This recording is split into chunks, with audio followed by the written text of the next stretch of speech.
Welcome, listeners, but take heed. We will say whatever we need to share our knowledge, thoughts, and joy, and even things that do annoy. So join us now, but be aware.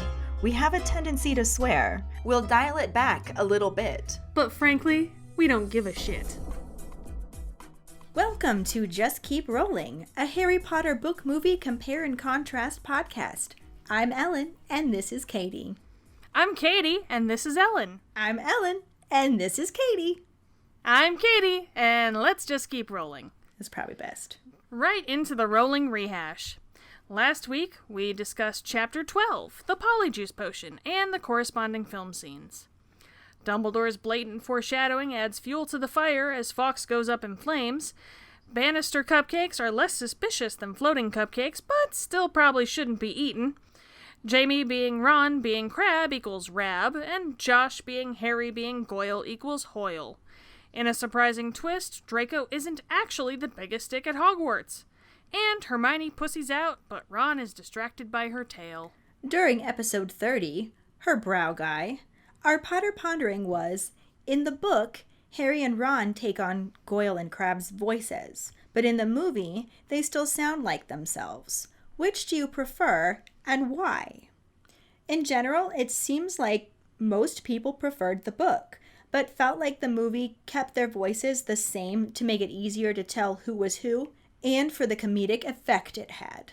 Yeah, Dave said that's not how it happened in the movie, but reading it in the book one can easily know/see in their imagination that it's still the trio, but they sound like who they turned into. We can keep that straight in our heads. Watching a movie, if they sound like who they turned into, it would seem that those other actors were saying their lines and it would just be weird. It would break the suspension of disbelief, because we'd have to break just following the story to remind ourselves that it's really them inside and not actually the other characters. Karlee thinks that them actually sounding like them makes more sense to her. They are changing their entire body to be someone else's, so their vocal cords would be included in that. Yeah, our Nick Fury Mike agrees with that, saying that it makes more sense to have their voice boxes change with everything else. Jackson thinks that they should have stuck to the book version and done Crab and Goyle's voices. We still would have known who was who just by their behavior. Crab, Ron, or as we like to call him, Rab, clenches his knuckles when Malfoy insults the Weasleys, so it's not hard. Justin thinks they dumbed it down for the audience, so apparently they just didn't have that kind of faith in us to keep it straight.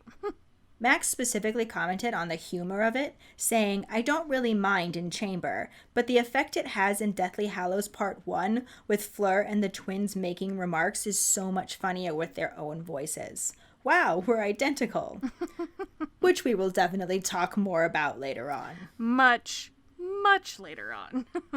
Robert also said he likes the book version, but he doesn't see the movies as canon because there are plenty of changes. And he has a headcanon that in the movies, as smart as she is, Hermione in Chamber wasn't as adept at advanced potion making as Barty Jr., so that's why their voices don't change, and his does.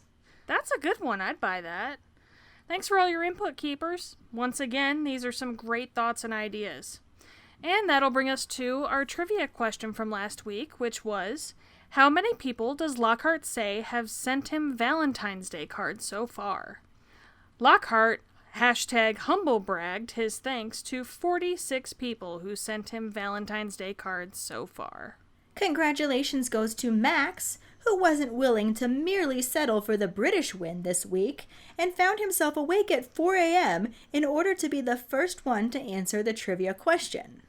This was actually quite impressive. He was so on it that he was able to answer the question before Podbean even posted the episode onto our Facebook page. He actually answered it before the episode showed up on my own Podbean app. Yeah, he must have been on Podbean's website just waiting for it to pop up or something. He said he took Quincy's advice.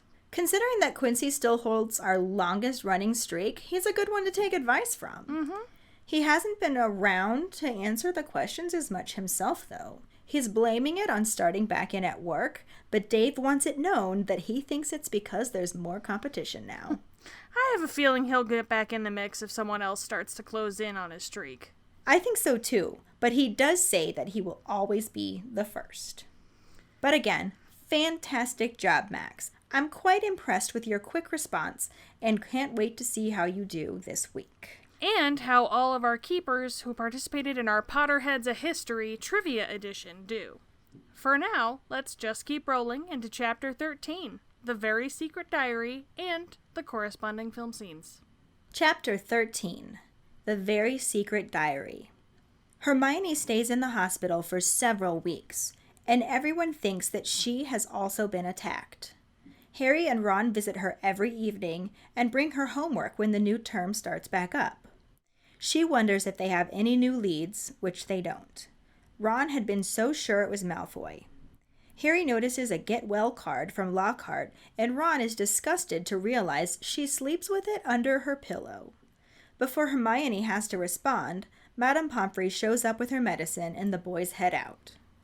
On their way back to the common room, they hear an angry outburst from Filch about water all over the place. A door slams and they peek around the corner to see water flooding the spot where Mrs. Norris was attacked. They can hear Moaning Myrtle wailing and decide to go see what is upsetting her. She's in her usual stall, crying louder and harder than ever, and when Harry asks her what's up, she wants to know if they've come to throw something else at her. Harry wants to know why he would throw something at her, and she says she doesn't know. She was just minding her own business, and someone threw a book at her. Harry points out that it can't hurt since it would go right through her, but that just upsets her more. She shrieks, "Let's all throw books at Myrtle since she can't feel it. 10 points if you can get it through her stomach. 50 points if it goes through her head." Harry asks who threw it, and she says that she doesn't know, and gestures over to it. Under the sink lay a small, thin book with a shabby black cover. Harry starts to pick it up, but Ron stops him, saying it could be dangerous. Harry laughs, wondering how a book could be dangerous, and Ron tells him about everyone who read Sonnets of a Sorcerer speaking in limericks for the rest of their lives, and a witch in Bath who had a book that you could never stop reading. Harry gets the point, but decides to risk it anyways and picks up the book, realizing it is a 50-year-old diary. On the first page, he can just make out the name T.M. Riddle, and Ron recognizes it as someone who got an award for special services to the school 50 years ago, because he had had a slug attack all over it and had to polish it about 50 times. Harry flips through the wet pages and is disappointed because they are completely blank. Ron says it's not much use, and lowers his voice to add, 50 points if you can get it through Myrtle's nose. But Harry decides to keep it anyways.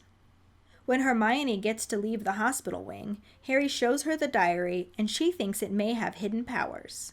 Ron thinks that they are very well hidden, and wonders why Harry doesn't just chuck it. Harry really wants to know why someone did chuck it, and wants to know how Riddle got his award for special services to Hogwarts, too. Ron thinks it could be anything, like 30 OWLs, saving a teacher from the giant squid, or murdering Moaning Myrtle. But both Harry and Hermione think it could have something to do with the Chamber of Secrets. Ron points out that nothing is written in the diary, and Hermione thinks it might be invisible ink, tapping it with her wand and saying a Paraseum.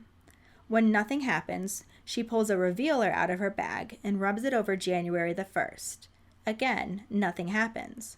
Ron is sure that Riddle got a diary and could never be bothered to write in it, but Harry still can't bring himself to throw it away.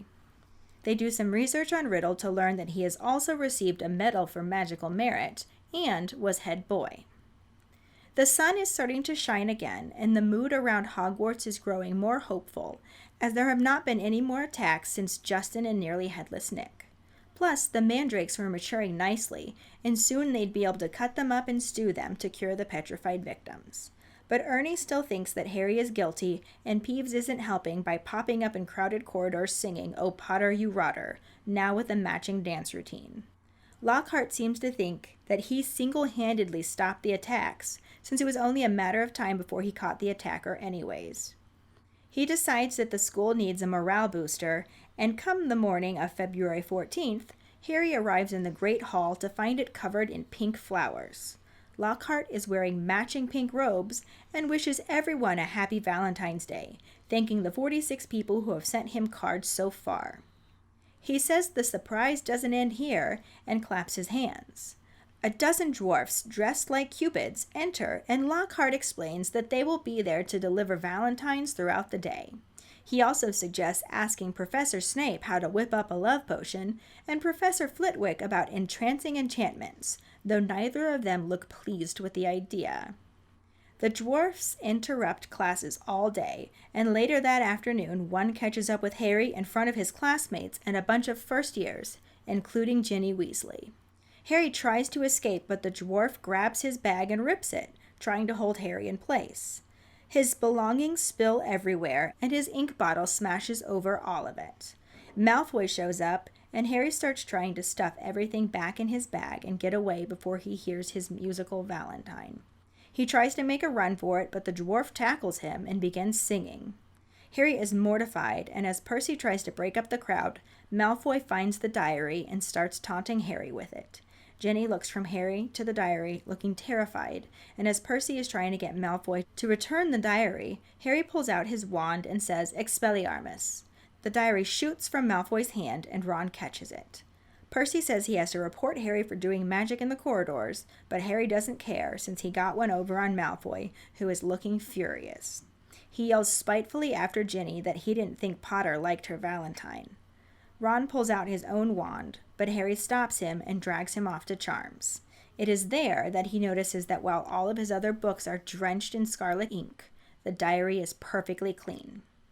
That night, Harry heads to bed before everyone else, so he can examine Riddle's diary again. He pulls out some new ink and drips some on the first page. The ink blot sits for a second, then vanishes, as if it is being sucked into the page.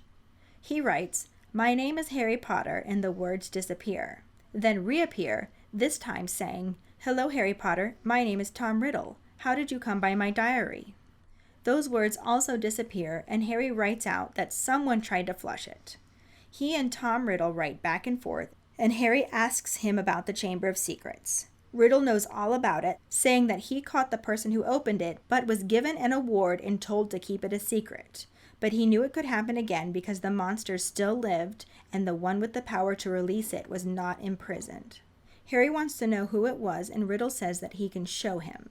The pages turn on their own to a picture-like miniature television screen on June the 13th. Harry looks through it and finds himself tumbling through the opening. He feels himself land on solid ground and finds himself in Dumbledore's office, but with a different wizard sitting at the desk. Harry apologizes, but soon realizes that the old wizard can't hear him, and he must be little more than a phantom 50 years in the past. There is a knock at the door, and the old wizard says, "Enter." A 16-year-old Tom Riddle enters, looking nervous, says, "You wanted to see me, Professor Dippet?" They have a conversation about how Riddle wishes to stay at Hogwarts for the summer, rather than returning to the Muggle orphanage he lives in during the holidays. Dippet is sympathetic and says that they may have made special arrangements for him, but with all the attacks that have been happening, it would be foolish, especially since the girl just died. Riddle wonders if the culprit was caught, and Dippet asks if he knows anything about the attacks. Riddle quickly says, "No, sir," but Harry is certain it's the same kind of no that he gave Dumbledore. Dippet dismisses Tom, who hurries off through an empty castle, until running into a 50 years younger Dumbledore in the entrance hall. Dumbledore asks what he's doing wandering around so late, and Riddle explains that he'd been to see the headmaster. Dumbledore sends him off to bed and says goodnight. After he is out of sight, Riddle heads straight down towards the dungeons, and through a passage where he stops by a door and waits. Eventually, Harry hears something move beyond the door and then a familiar hoarse whisper. Tom jumps out and confronts Rubeus, a large boy who's trying to coax something into a very large box. Rubeus asks what Tom is doing down there, and Riddle tells him that it's all over and he's going to have to turn him in because they are talking about closing down the school if the attacks don't stop. He says that he doesn't think he meant to kill anyone, but monsters don't make good pets. The large boy blocks the door and insists that it never killed no one, but Riddle draws out his wand and forces the door open, knocking the boy out of the way.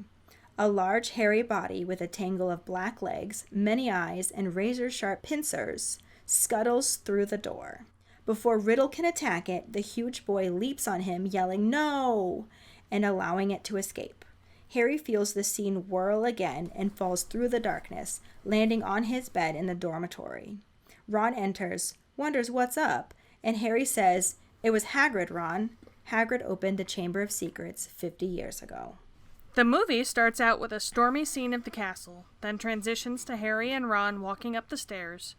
Ron wants to know if Harry has spoken to Hermione, and he says that she should be out of hospital in a few days when she stops coughing up furballs. As they reach the landing, they see a large puddle of water, and, wondering what it is, they step through it and follow it to a corridor where Harry realizes that Moaning Myrtle must have flooded the bathroom again. They enter her bathroom where all of the faucets are running, and Myrtle is sitting up in a large round window and wailing. When she sees Harry and Ron, she asks if they have come to throw something else at her.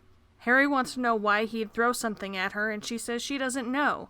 She was just minding her own business, and someone thought it was funny to throw a book at her. Ron speaks up, saying that it can't hurt if someone throws something at her. It'll just go right through her. Myrtle doesn't like this and flies up to Ron, saying, "Sure, let's all throw books at Myrtle, 'cause she can't feel it." As she says, 10 points if you get it through her stomach, she puts her arm through Ron's torso, and then through his head as she says, 50 points if it goes through her head. Ron looks alarmed, and Harry asks who threw it at her. Myrtle explains that she didn't see them. She was just sitting on the U-bend, thinking about death, and it fell through the top of her head. She floats off, wailing once more, and Harry picks up a wet black book from the floor, shaking off some of the water. The scene shifts to Harry alone in the Gryffindor common room. He flips through the book, which is now dry, and we see that it is a diary. On the back of the diary, it says Tom Marvolo Riddle, but it is otherwise blank. Harry opens up some ink, picks up a quill, dipping it in the ink. As he prepares to write in the diary, a drop of the ink lands on the page and fades into it, disappearing completely. Harry looks surprised and touches the page and flips it over, looking at the back, but the ink is gone. He re-dips the quill and writes, "My name is Harry Potter." The words disappear and then reappear, saying, "Hello, Harry Potter. My name is Tom Riddle." Those words disappear as well, and Harry writes, "Do you know anything about the Chamber of Secrets?" They fade and are replaced with one word, "Yes." Harry writes again, asking, "Can you tell me?" and receives a no in response. Harry sits back frustrated, but then more words appear, saying, "But I can show you. Let me take you back 50 years ago." The pages of the diary begin flipping on their own, and 13th June appears in the top corner. Harry picks up the diary, looking a bit confused as light starts to stream from the binding. It spreads out, engulfing Harry until he disappears and the book falls back to the table. The light transitions Harry into a Hogwarts corridor. He walks forward and sees a handsome teenage boy standing on the stairs looking up. Harry says hello, asks what is happening, and if he is Tom Riddle. The boy doesn't even look in Harry's direction. Then several adults are walking down the stairs carrying a stretcher. A girl's arm hangs out from under a sheet as they walk past, and a voice calls out, "Riddle?" Both Harry and Tom look towards Professor Dumbledore, who beckons Tom forward and tells him that it is not wise to be wandering around so late. Tom says that he had to see for himself if the rumors are true, and Dumbledore confirms that they are. Tom asks if the ones about the school are true as well, since he doesn't have a home to go to if they close Hogwarts, and Dumbledore says that Headmaster Dippet may not have a choice. Tom wonders if the person responsible was caught, and Dumbledore asks if there is something he wishes to tell him. Riddle says, "No, sir, nothing," and though Dumbledore doesn't appear to believe him, he dismisses him. Riddle says good night and heads up the stairs. Harry follows him through a corridor and down some stairs to a closed door. Riddle pulls out his wand, opens the door, and greets Hagrid, who drops the lid on a chest and turns around, startled. Riddle says he's going to have to turn him in. As he is saying he doesn't think he meant to kill anyone, a young Hagrid says, "You can't! You don't understand!" Riddle says that the dead girl's parents will be there tomorrow, and the least Hogwarts can do is make sure the thing that killed their daughter is slaughtered. Hagrid insists that it wasn't him, that Aragog killed no one. Riddle says that monsters don't make good pets, and asks him to stand aside. Hagrid refuses, and Riddle says, "System Aperio," hitting the chest with a spell. The chest flies open, revealing a large spider. As it scuttles out of the door, Riddle says Arania exime, but misses and the spider escapes, Hagrid calling after it. He tries to follow, but Riddle stops him, telling him they will have his wand for this. Harry reaches out and calls Hagrid's name, but starts gliding backwards. The door closes on Hagrid and Riddle as Harry yells and the light returns, sending Harry back through the diary to his seat in the Gryffindor common room. This section didn't really change a lot, but the movie did streamline the shit out of it by removing the middle part of the chapter. A lot of it was just some added flavor to the story, but there was some fairly important foreshadowing that got left out. Yeah, they start out a little differently from one another, though it gets the same basic point across. In the movie, we got the shot of Hogwarts Castle in a lightning storm. Then it cuts to Harry and Ron heading up the stairs, talking about Hermione being in the hospital wing until she stops coughing up furballs. The book actually talks about them visiting her every evening, and about one visit in particular, when they discuss if they have any new leads, and to Ron's disgust, Harry sees that Hermione has been sleeping with a get well card from Lockhart under her pillow. Hermione is spared any further conversation about it because Madame Pomfrey comes over with her medicine, and the boys are likely shooed out at this point. Knowing Madame Pomfrey, yeah, that checks out. They're on their way back to their common room, but are instead distracted by an outburst of Filches. And it's like they can't even help their nosy little selves. They just go to investigate why he's so upset, once again finding a giant puddle of water in the corridor outside Moaning Myrtle's bathroom. Because the last time they were in that situation, it went really well. Right? The movie completely streamlined this part, attaching it to the scene of Harry and Ron discussing Hermione's hairball problem. They reach the landing and see the puddle of water. Harry wonders, what's this? Chicken noodle soup, obviously. What the fuck does it look like, Harry? But true to form, they investigate, following the water back to Moaning Myrtle's bathroom, where they brilliantly deduct that it looks like Moaning Myrtle's flooded the bathroom. Well, I'd hope so, else that ankle-deep sewage you're wading through just got a whole lot grosser. Ew. Yeah. Mm-hmm. In both, they decided to meddle and find out why Myrtle's so upset. These scenes stay fairly true to one another, but there are some minor differences. For one, the movie shows the boys enter and all of the faucets running, causing the flooding. The book doesn't specify where the water actually comes from. Yeah, could be the faucets, it could be Moaning Myrtle fucking with the toilets. I prefer the faucets, personally. Yeah. Mm-hmm. Yeah, that's far less gross. Mm-hmm. Another difference is that in the book, Moaning Myrtle is bawling in her usual stall. Harry calls out to her to ask what's wrong. But the movie has her sitting up in a window, not in a stall. But from this point, the conversation is pretty much the same. Myrtle asks if they have come to throw something else at her, and Harry wants to know why he would do that. Myrtle doesn't know why. She was just minding her own business, and someone thought it would be funny to throw a book at her. There's another minor change here as well, as for once the movie had Ron steal someone else's line. What? Right? Because in the book, it's Harry who mentions it not hurting, since it would go right through her. But the movie has Ron say it. Oh, sure, give Ron the line that makes him sound like a dick. Well, I mean, he can kind of be a dick. Eh. So that wasn't really out of character for him. But he then takes the brunt of Moaning Myrtle's distress about having something thrown at her, the fact that she can't actually feel it, and so it doesn't hurt. The movie also adds a bit of extra drama for this, having Myrtle punch her hand through Ron's torso and head as she's saying her bit about 10 points if it goes through her stomach, 50 points if it goes through her head. Which is otherwise word for word from the book. Mm-hmm. Though reading it in the book made me feel like it hurt her feelings more than it angered her. I actually feel really bad for Myrtle here. Because all jokes aside, she actually makes a really good point. Just because she can't feel it, it doesn't make throwing things at her any less mean. Yeah, it's very insensitive. Mm-hmm. In both, Harry asks if she saw who threw it, but she says she was just sitting on the toilet. U-bend, as she calls it. Yes, the U-bend, thinking about death, and it fell through the top of her head, so she didn't see anything. In the movie, she just starts wailing again and floats off, and Harry goes to pick up the diary. The book has her gesture to the diary, and as Harry makes to pick it up, Ron warns him that books can sometimes be dangerous, and mentions a book called Sonnets of a Sorcerer that makes anyone who reads it speak in limericks for the rest of their lives, and another book that you can never stop reading. Also known as Harry Potter and the Chamber of Secrets. Harry Potter and the Anything. Yeah. Also known as Harry Potter. Yes. Which, in addition to being some fun color, also offers some foreshadowing that didn't make it into the film. Right? Dangerous books. Mm-hmm. But Harry decides to pick up the book anyways. He figures out that it's a 50-year-old diary belonging to T.M. Riddle and is disappointed to learn that there's nothing written in it. Ron recognizes the name T.M. Riddle from the award for special services to the school that he had the slug attack all over during his detention.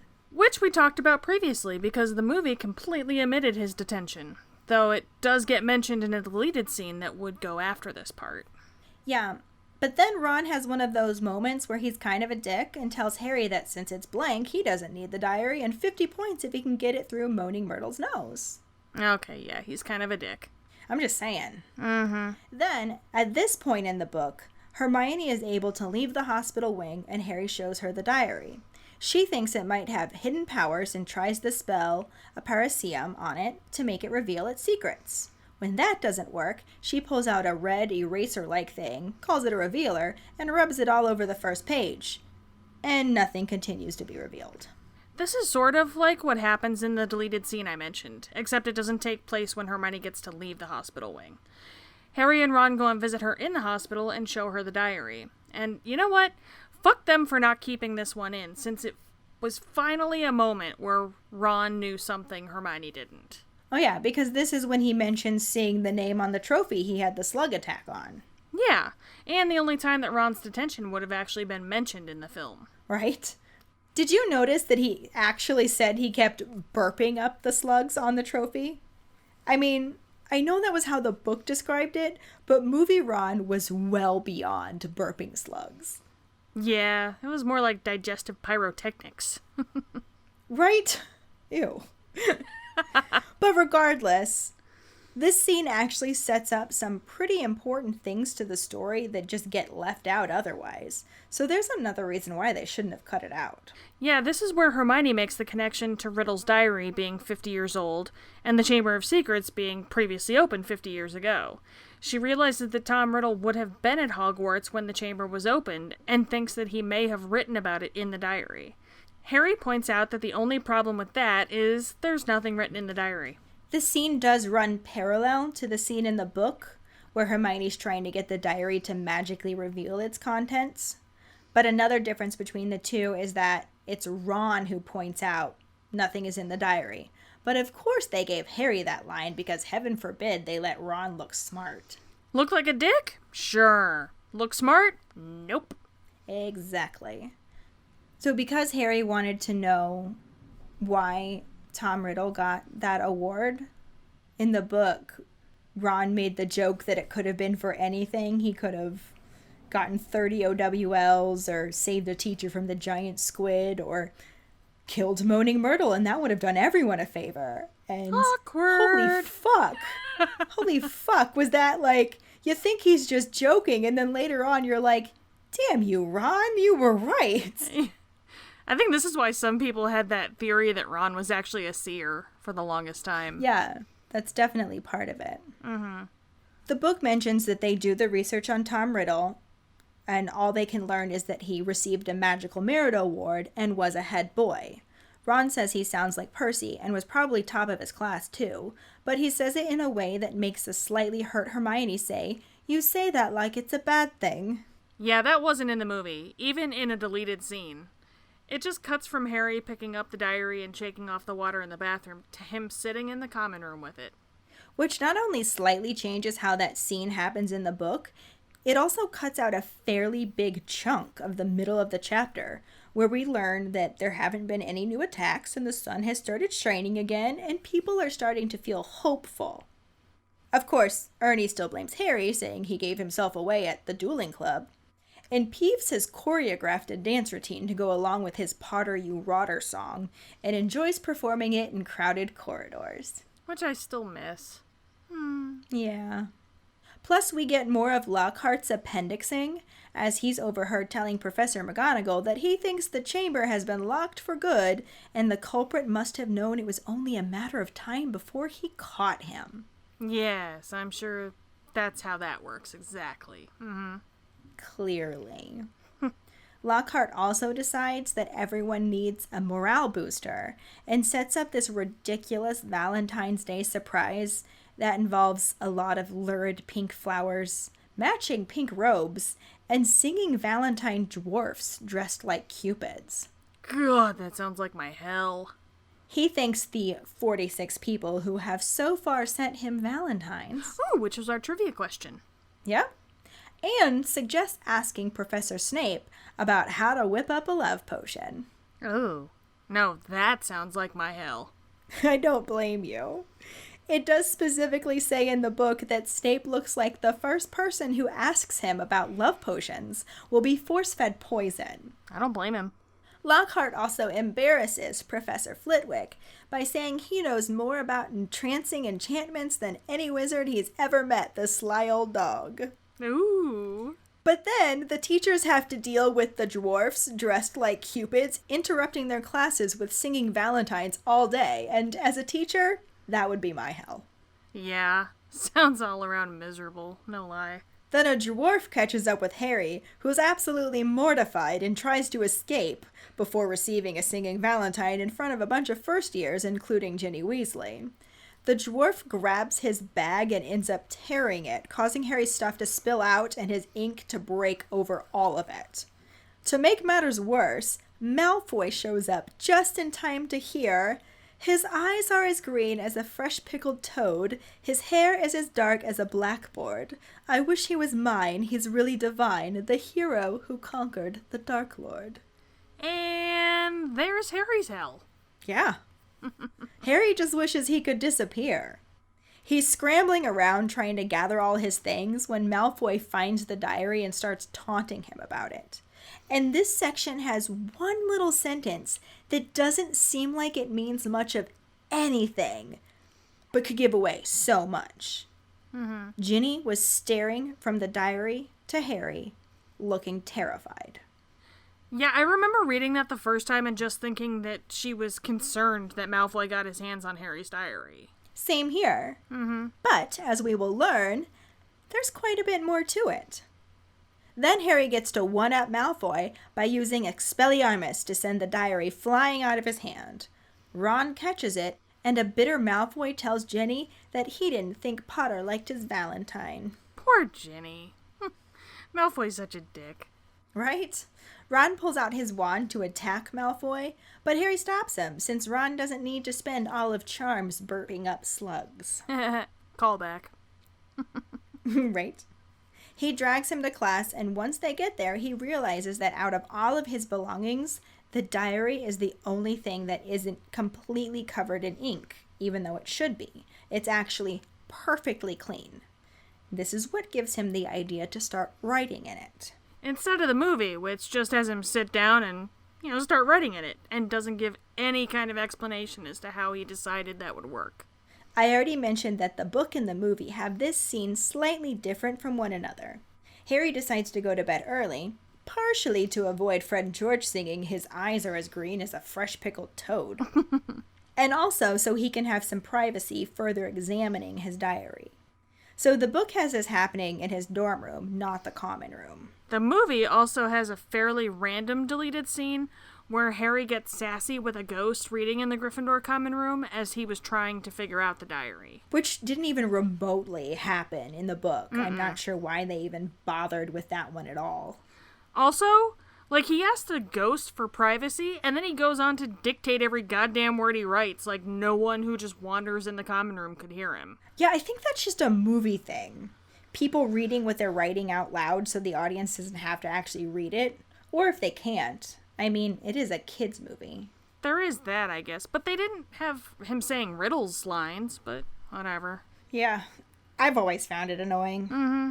In the book, Harry gets out a new bottle of ink and deliberately drips some onto one of the pages to see what happens. It soaks into the page and vanishes completely, leading Harry to write out a sentence introducing himself. This is basically what happens in the movie too, though it seems a little more like an accident that the ink drips onto the page. Yeah. Then in both, his "My name is Harry Potter" disappears into the page, reappearing saying, "Hello, Harry Potter. My name is Tom Riddle." For real, I love the Tom Riddle font. Right? Maybe his award for services to the school was for his calligraphy skills. Could be. I spelled skills with a Z. Did you notice that? Yeah, I caught that. I was trying to ignore it, but I caught it. Calligraphy skills. Just roll on, would you? The book and the movie get the same point across during Tom and Harry's written conversation, but the movie definitely streamlines it. In the book, Tom wants to know how Harry got his diary, and Harry gets several lengthy responses from Tom about how he recorded his memory in ways more lasting than ink, and the terrible things that were happening at Hogwarts. This prompts Harry to ask about the Chamber of Secrets, and get another very long response about it. Yeah, the movie has Harry jump straight from learning he is Tom Riddle to asking about the Chamber of Secrets, which would kind of make sense if they had left in the deleted scene in the hospital where Hermione theorizes that Riddle might have been there. But without that scene, it's just super random. Right? But then, no lengthy response for Harry. When he asks if he knows anything about the chamber, Riddle just says, "Yes." "Can you tell me?" "No." "Thanks for the help." Then Harry just throws down his quill, all frustrated. But then Riddle adds, "But I can show you. Let me take you back 50 years. In the book, after Riddle writes about the Chamber of Secrets being opened and a girl dying, Harry asks who did it, and Riddle responds by saying, "I can show you." But in both, the diary turns to June 13th all by itself and basically sucks Harry into it. The book describes a picture like a mini TV screen that he looks through before basically falling through it in a swirl of colors and shadows and landing in Dumbledore's office. In the movie, a light starts to spread from the binding of the book and eventually engulfs Harry. He disappears with it, leaving the diary closed on the table, and reappears in a corridor in Hogwarts. You can tell he's supposed to be in the past because they made everything but him in black and white. Yeah, it has a really warm grayish tone that gives a neat visual with Harry still in color. I like how they did that, even though they did change it up from the book, since Harry isn't in Dumbledore's office, which we also learn isn't yet his office, because a different old wizard is sitting at the desk. There's a knock at the door, and he beckons in a handsome 16-year-old Tom Riddle, and we learn that the old wizard is Professor Dippet. The movie leaves Professor Dippet out in all but a mention of his name. Harry walks through the corridor and sees a handsome boy, seriously, Tom Riddle ain't too bad, standing on the stairs, looking up. Harry tries to speak to him, but is completely ignored. Then several adult witches and wizards are carrying a stretcher down the stairs, and we get a glimpse of a girl's lifeless arm hanging out from under a sheet. Someone says, "Riddle?" and both Harry and the boy turn to see Dumbledore, who doesn't look anywhere near 50 years younger. Not even a little bit. Plus, Harry sees him and says, "Dumbledore?" Like, no shit, that's Dumbledore, Harry. Not just some wizard who just happens to look exactly like present-day Dumbledore. Yeah, the conversation that Riddle has with Dumbledore in the movie is fairly similar to the conversation that Riddle has with Dippet in the book. It certainly gets some of the same points across. Though in the book, Dippet wants to meet with Riddle specifically because Riddle had requested being allowed to stay at Hogwarts over the summer, rather than going back to the Muggle orphanage. Dippet said that arrangements might have been made for him, but not with the way things were currently going at Hogwarts. In the movie, there's no mention of staying at Hogwarts for the summer. Dumbledore wants to know why Riddle is out of bed, and he says that he just needed to see for himself if the rumors were true, and asks if they will really close Hogwarts since he doesn't have a home to go to. Maybe. Just a thought. You should have thought about that before you started doing this shit, Tom. Spoilers! Right. I shouldn't have said that. Riddle wonders if it would help if the person responsible was caught and the attack stopped. Dumbledore wants to know if there's anything he wishes to tell him. Which is similar to the book, though it is Dippet who asks that, not Dumbledore. Though I do love the parallel of it to Dumbledore asking Harry that earlier, especially since in the book Harry notes that Riddle's no sounds exactly like the no that he gave Professor Dumbledore. The no that clearly means yes, and a Dumbledore that clearly doesn't believe Riddle either. He dismisses him, and Riddle heads off to see to the thing that he didn't wish to tell Dumbledore about. Or, in the book, Dippet clearly didn't believe Riddle. He dismisses him, and Riddle heads off to see to the thing that he didn't wish to tell Dippet about. Though, at this point, he does run into Dumbledore in the entrance hall. It's more of a, it's not safe conversation rather than the way the movie had it, since that was all with Dippet instead. Yeah, just easier to streamline it that way. But in both, he is heading off to see to his secret business, with Harry following close behind. They end up down in the dungeons and stop at a door, where Riddle pulls out his wand before opening it. In the book, it isn't so immediate. It almost reads a bit more like a stakeout. Until they hear something behind the door. Riddle jumps out and confronts Rubeus, who is trying to coax something into a box. For those of you who are paying attention at home, you already know exactly who Rubeus is, but I still like the fact that they used his first name so as not to spell it out completely. Yeah, in the movie, he just flat out confronts Hagrid, who doesn't look remotely like a 13-year-old. Oh god, not even a little bit like a 13-year-old. Mm-mm. I mean, I get that he needs to be huge for a 13-year-old, but shaving his beard and keeping him in shadows did not provide any mystery as to who he was or make him look any younger. Mm-mm. In the book, Rubeus asks what Tom is doing there, and Riddle answers that it's all over. He's going to have to turn him in because they're talking about closing down the school. In the movie, he just launches right into saying he's going to have to turn him in. In both, he mentions that he doesn't think he meant it to kill anyone, and that monsters don't make good pets. And of course, Rubeus is insisting that it's a mistake, and he never killed no one. In the movie, he specifically calls him Aragog. We haven't actually learned its name in the book yet, but Rubeus is standing in front of the door, trying to prevent Riddle from getting to his pet monster. Riddle uses his wand to open the door, and it knocks Rubeus aside. The movie has a bit more dialogue, where Riddle says that the dead girl's parents will be there tomorrow, and the least Hogwarts can do is make sure that the thing that killed their daughter is slaughtered. Daughter and slaughtered kinda rhymes, and for some reason that bothers the shit out of me. Like, she was not slaughtered on a boat, she was not slaughtered by a goat, she was not slaughtered with a shoe, she was slaughtered in the loo. Or, she was not slaughtered in a van, she was slaughtered in the can. Not with a wand, not with a stake. She was slaughtered with a snake. She could not, should not look in its eyes. That was not very wise. She's now a ghost that haunts the loo. And makes it hard for you to poo! Dr. Seuss ain't got nothing on you. You too! This is still rhyming. Are we through? It seems like something we should do. I don't know, can you stop?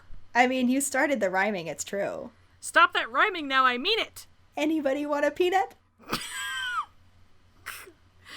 Let's just keep rolling. In the movie, Riddle says, "System Aperio," and the chest flies open, allowing a big-ass spider to escape and scurry off before Riddle can hit it with Arania Exime. Again, they do a good job with the spells, since System Aperio basically translates to open box. And Arania Exime is basically like, I lay aside the spider.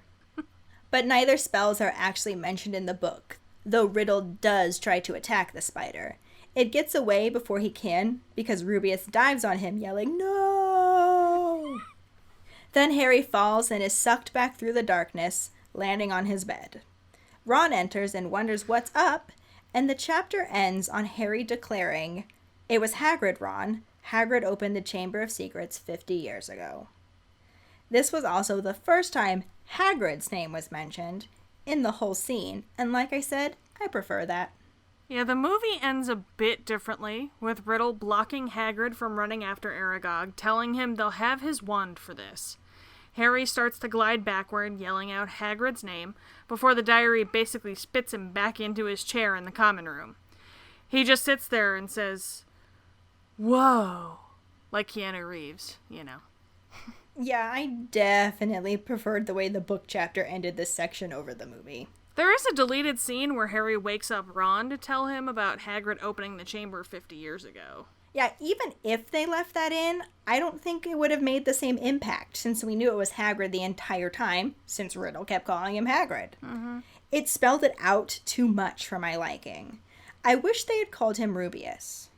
I mean, I know we already know that's Hagrid's first name, but since we really only hear it the one time back in the beginning of the first book, it's not necessarily fresh on your mind when you hear Riddle say Rubeus.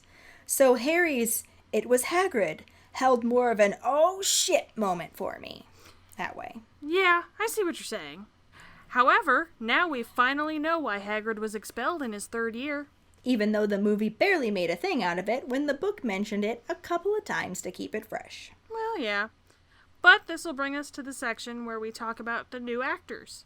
The only one we have for this scene, of course, is Christian Coulson as Tom Riddle. Oh. Homer Simpson drool. Yeah.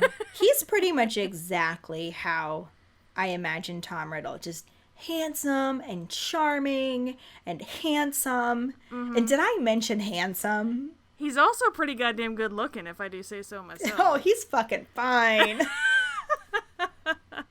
I mean, we'll talk more about him later, obviously. But, I was kind of upset they replaced him later on. You know? Yeah, I know. They should have kept him. There was this Tom Riddle, and then they brought in the other Tom Riddle, and you're just like, ew, what'd you do? No offense to the other Tom Riddle, but he wasn't as charming. Yeah, the other Tom Riddle did a great job. Mm-hmm. His line delivery was fantastic, but he was nowhere near as good looking. Yeah, and he wasn't, I liked Christian Coulson as Tom Riddle, and you're supposed to like him. He's supposed to be likable. Right. You know? Right. Whereas the kid they got to replace him was just creepy. There was something... It was good acting, it was just... Well, he didn't have the same, good-looking, charming qualities that let Riddle get away with all of the shit that he got away with. That he shouldn't have been able to. Yeah. Because dude was evil as fuck. But people didn't see it right away because he's so pretty. Which goes to show ya. And Christian Coulson is so pretty. Pretty can get you a lot of places, man. Pretty can get you far. Unfortunately. It sure can. That's life. It got Christian Coulson this role. It did. Unfortunately, it didn't get him to keep it, but... I don't know why. He's still pretty as fuck. Right. I see pictures of him from when they were filming the later movies, and I'm like, he looks the same. Why not just use him? And they have a 30-something-year-old playing a teenage girl. Why the fuck couldn't they have kept him in that role? Seriously? So it's okay for Moaning Myrtle, but not... Right. I also don't like inconsistencies like that. I don't like it when they have to change actors. Yeah. That's one of the things that I like the most about Harry Potter is they kept so many of the same actors. Richard Harris, they would have kept him playing Dumbledore the whole time had he not passed away, unfortunately. But right, so I like. I would have loved to see that too. Yeah, agreed. But yeah. But anyway, Christian Coulson. Oh. Tom Riddle, 4 thumbs up over here. 4 thumbs. Those are my 2 thumbs and your 2 thumbs. I was assuming you were with me here. I am. Thumbs up. Who's got 2 thumbs and is loving some Christian Coulson? This gal right here. And that could apply to me as well. Who's got 4 thumbs and is loving some Christian Coulson? Just keep rolling. These gals right here. Yep. And let's just keep rolling. Let's roll right into our Potter Pondering this week. In honor of Harry's awkward singing Valentine, Sonnets of a Sorcerer, and our own Seussical section, this week we just want you to create your own Harry Potter-related rhyme. Yes. Let's see some limericks. So be creative. You don't have to do limericks. You could just do a classic A-B-A-B or A-B-C-B or however you want to rhyme it. Bonus points for a rhyming haiku, because I love a good haiku, but, it's not mandatory. It's not mandatory. Just, even if you just give us a sentence that happens to have 2 rhyming words in it, we will accept that. It really will. But we put some effort into writing our poems for you, so we'd love to hear what you can throw back at us. Check out our Facebook page for the post. Mm-hmm. And that will bring us to our Sorting Hat story this week, which is from one of our trivia answerers with a bit of a streak going for a while there, Sam Jane. Sam writes, "My wand is ebony wood with a phoenix feather core, 12.5 with unbending flexibility. My Patronus is a snowy owl. I'm a proud Gryffindor, even though most of my friends think I'm a Ravenclaw because of my wit and wisdom. But as Dumbledore said, it is our choices that define who we are. I came across online sorting quizzes pretty late, so before that, I tried to figure out my house myself. I just thought about various situations that arose in daily life and some moral dilemmas and thought about what I will do when faced with such situations. I still remember one of those which our teacher gave us. You see a man robbing a bank and a few people inside it. You know he's doing it to get money for treatment of his dying young child who is his only family. You have the chance to call the cops and get him arrested. What will you do? All of those were tough, but I figured I would be sorted into Gryffindor because those are the characteristics that define me the most. Those are the traits that I will act upon when faced with a moral dilemma. Maybe that's the reason I get Gryffindor in literally every quiz I take anywhere on the internet, and I've taken loads of sorting quizzes. Strange thing is that my friends asked me to do a couple of sorting quizzes where questions were pretty random, like make your coffee and we will sort you into your house, or select which of these actors will suit best in given roles and we will sort you into your house. I had no idea about most of the options or the questions, so I just selected answers at random, and I didn't even know what they were exactly, and I still got Gryffindor. Guess I'm a proud Gryffindor by heart. I started watching the movies when I was 4. Even though I didn't understand them fully, I really enjoyed watching them on TV. I actually learned they were based on a book series later when I was 11, so I started my book journey soon after that, and I loved them even more. Aw, that was sweet. Thank you so much for sharing your story, Sam. And if any of you other keepers out there listening would like us to read your Sorting Hat story on a future episode, you can email us at justkeeprolling@gmail.com. Let us know your house, wand, the wood, core, and length, how you got into Harry Potter, and anything else that you might want to share with us. And that'll bring us to this week's trivia question, which is, where did they find petrified Hermione? The prize for the first one who responds with the correct answer and the code word #FreezeTag will get a Bitch is a Witch, Motherfucker's a Wizard, a Just Keep Rolling, or a Pride sticker. Another way to get a sticker is to rate and review us. If you're an Apple person, you can do it through the Apple Podcast or iTunes app. If you don't have Apple, you can write a recommendation on our Facebook page. Then email us at justkeeprolling@gmail.com to let us know you did, and we'll get back to you to figure out which sticker you want and where to send it. Don't forget to find us and follow us on Facebook at JKR Podcast and Twitter and Instagram at Just Keep Rolling. Following us on Podbean at justkeeprolling.podbean.com will get you the episode as early as possible and give you a leg up in answering the trivia question. Just ask Max. Right? If you would like to support us as a patron for extra perks, you can go to patreon.com/justkeeprolling. As always, any support you can give is greatly appreciated and will go towards bringing Harry Potter content your way. Yep. You can check out the merch and stuff that our amazing patrons have helped us produce so far on our website, justkeeprolling.com. And join us next week when we talk about Chapter 14, Cornelius Fudge, and the corresponding film scenes. Thanks for listening. We hope you hear us again. I'm Kayde. I'm Ellen. Until the next time, just keep rolling.